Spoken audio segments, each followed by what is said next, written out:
Good morning बच्चों। यह है हमारी आज की वर्कशीट नंबर है 5 यानी 5 और डेट है 14/7/2021। तो ये इस वर्कशीट का जो टॉपिक है वो है इलेक्ट्रॉनिक विन्यास यानी इंग्लिश में इलेक्ट्रॉनिक कॉन्फ़िगरेशन। तो इस वर्कशीट में हमें पहले 20 तत्वों के इलेक्ट्रॉनिक विन्यास के बारे में बताया गया है। इनके इलेक्ट्रॉनिक विन्यास किस प्रकार होंगे। इलेक्ट्रॉनिक विन्यास का अर्थ है कि विभिन्न कोशों में यानी सेल्स में इलेक्ट्रॉनों का बंटवारा किस प्रकार होता है, उसे इलेक्ट्रॉनिक विन्यास कहा जाता है। तो वो इसमें हमें एक टेबल दे रखी है, जिस टेबल में हमें इसके बारे में बताया गया है। और इसके अलावा एक चित्र के माध्यम से भी हमें ये बताने की कोशिश की गई है कि अलग अलग कोशों को क्या नाम दिया गया है। तो हम अपनी वर्कशीट को स्टार्ट कर लेते हैं। सबसे पहले इसमें बताया गया है इलेक्ट्रॉन नाभिक के चारों ओर लगाते हैं। तो ये हम अपनी पिछली वर्कशीट में भी देख चुके हैं।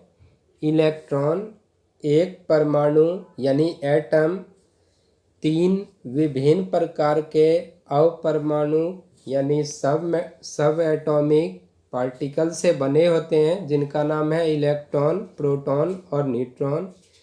प्रोटॉन और न्यूट्रॉन नाभिक यानी न्यूक्लियस के अंदर होते हैं, जबकि इलेक्ट्रॉन न्यूक्लियस यानी नाभिक के चारों ओर विभिन्न कोशों में या विभिन्न सेल्स में चक्कर लगाते रहते हैं। अब जिन कक्षाओं या कोशों में इलेक्ट्रॉन घूमते हैं उनको नाम भी दिया गया है। जैसे कि पहला कोश जो होगा उसको के नाम, दूसरा कोश जो है उसको एल नाम, तीसरे कोश को एम नाम और चौथे कोश को एन नाम दिया गया है। एक कोश में इलेक्ट्रॉन की जो अधिकतम संख्या है उसको T2n² फार्मूले से दर्शाया जाता है। यहाँ पे n का मतलब है कोशों की संख्या यानी नंबर ऑफ सेल्स। तो इसके हिसाब से अगर हमें k के लिए यानी जो पहला कोश है उसके लिए n का मान 1 होगा, दूसरा कोश यानी L के लिए n का मान 2, M के लिए n का मान 3 और इसी तरह से n वाले के लिए n का मान 4 होगा। और एक कोश में अधिकतम कितने इलेक्ट्रॉन हो सकते हैं उसके लिए एक फॉर्मूला दिया गया है जो है 2n²।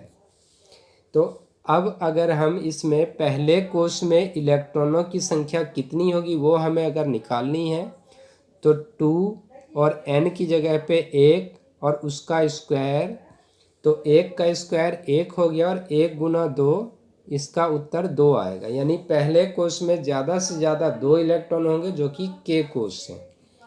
इसी प्रकार से एल कोश यानी सेल जो कि दूसरा कोश है उसमें n की जगह पे हम 2 रखेंगे तो 2 का स्क्वायर 4 होगा और 4 की 2 से गुना करेंगे तो 4 दूनी 8 आ जाएगा। इसी प्रकार से तीसरे कोश यानी m में n का स्क्वायर यानी 3 का स्क्वायर 9 हो गया और 9 गुना 2 18 हो गया। और चौथे कोश में इसी प्रकार से 4 का स्क्वायर 16 और 16 गुना 2 32। यानी पहले कोश में अधिकतम इलेक्ट्रॉन 2, दूसरे कोश में अधिकतम इलेक्ट्रॉन 8, तीसरे कोश में अधिकतम इलेक्ट्रॉन 18 और चौथे कोश में अधिकतम इलेक्ट्रॉन 32 हो सकते हैं। लेकिन इसमें यह भी साथ में ध्यान रखना है कि जो बाहरी कोश होगा या कक्षा है उसमें अधिकतम इलेक्ट्रॉनों की संख्या हमेशा 8 ही होती है। इस चीज़ को हमें ध्यान रखना है यहाँ पे। अब हम विभिन्न कोशों में इलेक्ट्रॉनों का बंटवारा एक बार देख लेते हैं। तो जैसे यहाँ पे दिखा रखा है इन्होंने, सबसे पहला तत्व है हाइड्रोजन। हाइड्रोजन को H से दर्शाते हैं। इसमें इलेक्ट्रॉन की संख्या 1 है क्योंकि पहले नंबर पे है ये, और इसीलिए जो पहला कोश है उसमें 1 इलेक्ट्रॉन चला जाएगा, बाकी कोश इसके खाली होंगे। इसी प्रकार से जो दूसरा है वो है हीलियम, He से दर्शाते हैं। इलेक्ट्रॉन की संख्या है 2, और ये दोनों के दोनों इलेक्ट्रॉन पहले कोश में चले जाएंगे, और इसके भी बाकी जो कोश हैं उसमें कोई इलेक्ट्रॉन नहीं होगा। तीसरा है हमारा लिथियम। लिथियम में इलेक्ट्रॉन की संख्या है 3। पहले कोश में ज़्यादा से ज़्यादा 2 इलेक्ट्रॉन, और बाकी जो इलेक्ट्रॉन बचा वो अगले कोश यानी L में चला जाएगा। तो इसका इलेक्ट्रॉनिक विन्यास हो गया 2 1। इसी प्रकार से हम आगे निकलें तो कार्बन के लिए C इलेक्ट्रॉन 6, के कोश में इलेक्ट्रॉन हो गए 2 क्योंकि पहले कोश में ज़्यादा से ज़्यादा 2 इलेक्ट्रॉन होते हैं, और अगले कोश में बचे 4 इलेक्ट्रॉन क्योंकि इसमें ज़्यादा से ज़्यादा 8 हो सकते हैं, तो 4 के 4 इलेक्ट्रॉन इसी कोश में आएंगे, और इसका इलेक्ट्रॉनिक विन्यास यानी इलेक्ट्रॉनिक कॉन्फ़िगरेशन इसका हो जाएगा 2 4। तो इस प्रकार से हम इसको निकाल सकते हैं। इसी प्रकार से आगे भी हम 1-2 देख लेते हैं। तो यहाँ पे हमारा फास्फोरस है। फास्फोरस के केस में 15 है, इलेक्ट्रॉन की संख्या 15, पहले कोश में 2, दूसरे कोश में 8, और 8 और 2 10 हो गए, बाकी जो बचे 5 वो तीसरे कोश में चले जाएंगे। तो इसका इलेक्ट्रॉनिक विन्यास हो गया 2 8 5। तो इस प्रकार से हम इलेक्ट्रॉनिक विन्यास को ज्ञात कर सकते हैं। एक और उदाहरण हम ले लेते हैं। एक और उदाहरण है हमारा यहाँ पे कैल्शियम का। तो कैल्शियम में इलेक्ट्रॉन की संख्या है 20, पहले कोश में 2, दूसरे में 8, तीसरे में 8 8 8 16 और 2 18, और बाकी जो 2 बच गया वो इससे भी अगले कोश में चला जाएगा, यहाँ पर जो दे रखा है।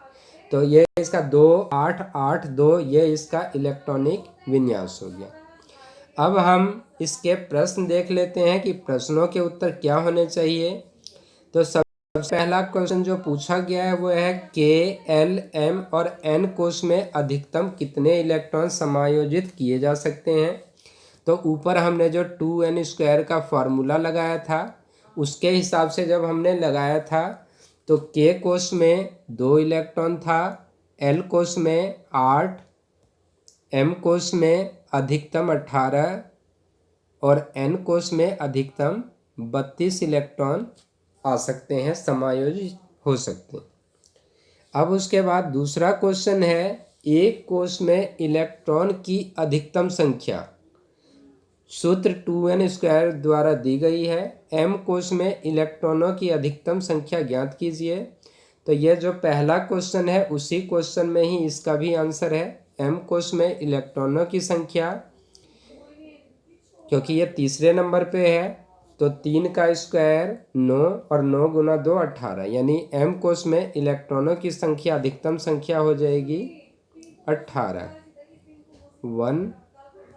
18। उसके बाद तीसरा क्वेश्चन है निम्नलिखित तत्वों का इलेक्ट्रॉनिक विन्यास लिखिए। तो मैग्नीशियम ऊपर हमने देखा है, हर एक का इलेक्ट्रॉनिक विन्यास हमने देख लिया है। मैग्नीशियम का 2 8 2, क्योंकि ये 12 है तो पहले कोश में 2, दूसरे में 8 और तीसरे में 2 इलेक्ट्रॉन। इसी प्रकार से सोडियम उसी से ऊपर है तो सोडियम का 11 होता है, 2 8 1। इसी प्रकार क्लोरीन सबसे लास्ट वाले में है तो यहाँ पे है क्लोरीन का 17, पहले में 2 8 8 2 10 हो गए और तीसरे कोश में 7 इलेक्ट्रॉन। इसी प्रकार कार्बन का 2 और 4 और ऑक्सीजन का हो गया 2 और 6। तो इस प्रकार से ये इसके प्रश्नों के उत्तर हो गए। तो इस वर्कशीट को हमने समझ लिया है। उम्मीद है सभी बच्चों को वर्कशीट समझ आ गई होगी। इसको दोबारा से रिवाइज करना है और इस टेबल को अच्छे से याद कर लेना है, क्योंकि आगे भी ये टेबल हमारे बहुत काम आने वाली है। तो इस वर्कशीट को दोबारा से रिवाइज करना है और फिर उसके बाद इसके प्रश्नों के उत्तर लिख के और समय पर ग्रुप में भेज देना है, ताकि वर्कशीट चेक की जा सके और बच्चों की उपस्थिति दर्ज की जा सके। Thank you.